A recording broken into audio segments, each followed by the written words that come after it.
Здравствуйте, дорогие друзья! Меня зовут Зинифе, и это видео для тех, кто изучает русский язык. Сегодня я хочу поговорить с вами об одной очень важной конструкции. Она может понадобиться вам тогда, когда вы захотите сказать о том, что вам нужно, либо спросить у вашего собеседника, что нужно ему. Эта очень простая конструкция может вам понадобиться в магазине, в отеле, в ресторане, да и практически везде.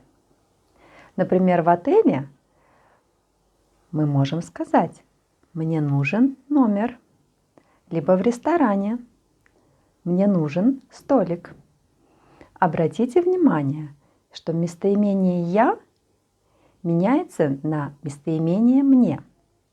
Давайте посмотрим, как меняются другие местоимения.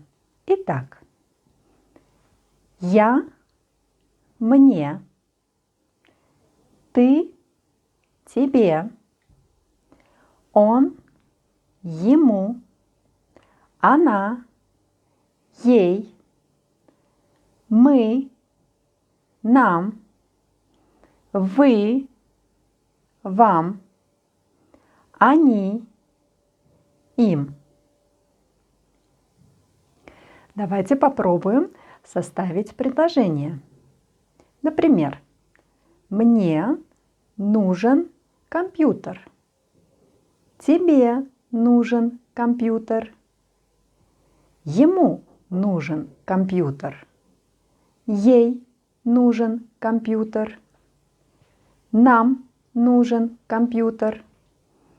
Вам нужен компьютер. Им нужен компьютер.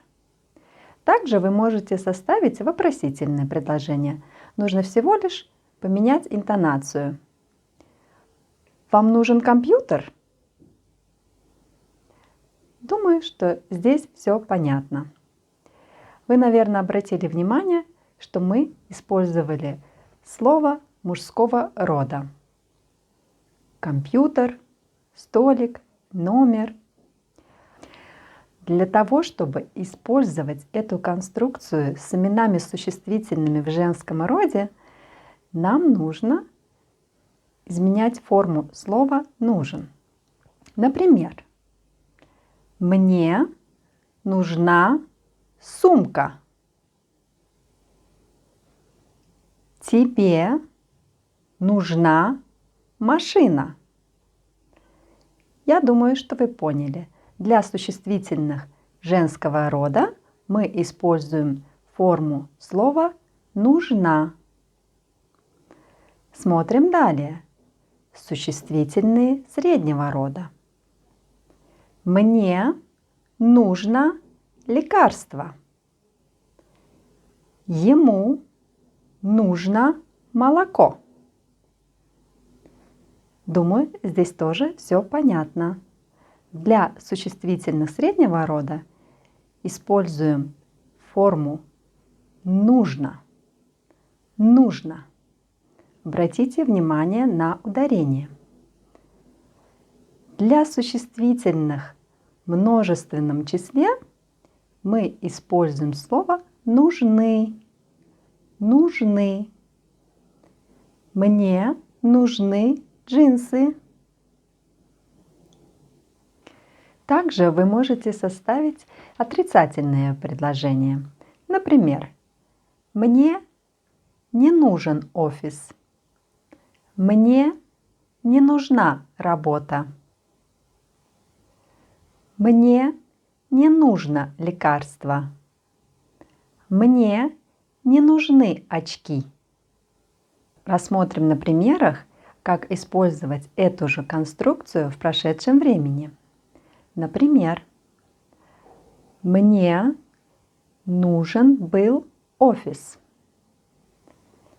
Мне нужна была работа. Тебе нужна была машина.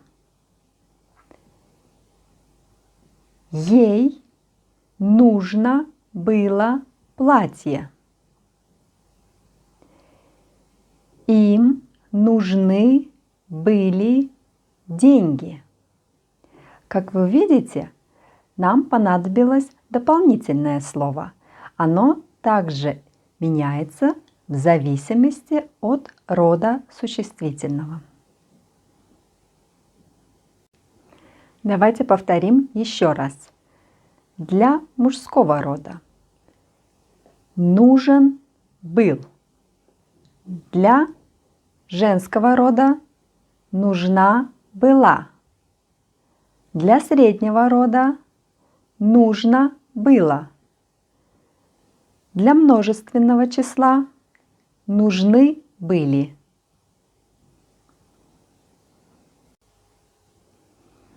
А теперь рассмотрим эту же конструкцию для будущего времени.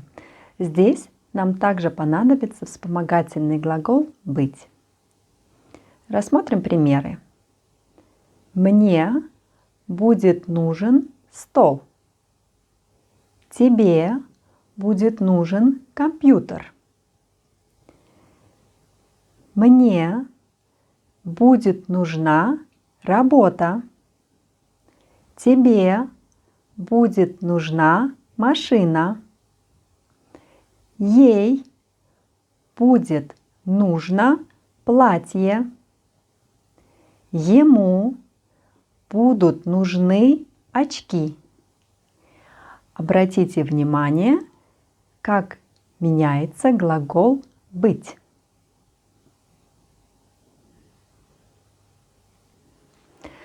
Данную конструкцию мы можем использовать также, когда нам нужно сказать, что мы должны что-то сделать, когда нам необходимо выполнить какое-то действие.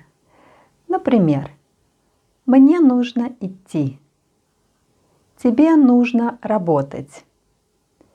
Ей нужно спешить.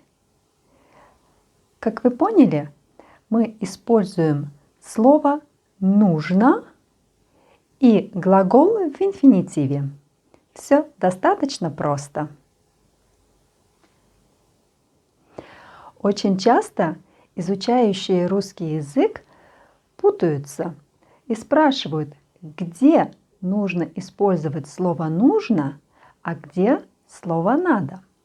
Могу вам сказать, что эти слова синонимы. Вы можете использовать с глаголами и слово «нужно», и слово «надо». Например, мне нужно работать. Мне надо работать. Тебе нужно отдыхать. Тебе надо отдыхать. Смысл совершенно одинаковый. Однако предостерегу вас, никогда не используйте слово «надо» с существительными. Нельзя сказать, например, «мне надо машина». Это будет неправильно. Русские так не говорят. Ну что ж, дорогие друзья, надеюсь, это видео было для вас полезным. И теперь вы будете точно знать, где вам использовать слово «нужно», а где слово «надо». А также сможете использовать представленные конструкции в настоящем времени, в прошедшем и в будущем. Напишите, пожалуйста, в комментариях, на какие еще темы вы хотели бы посмотреть видео. Всего вам доброго, до свидания, до скорых встреч. Пока-пока!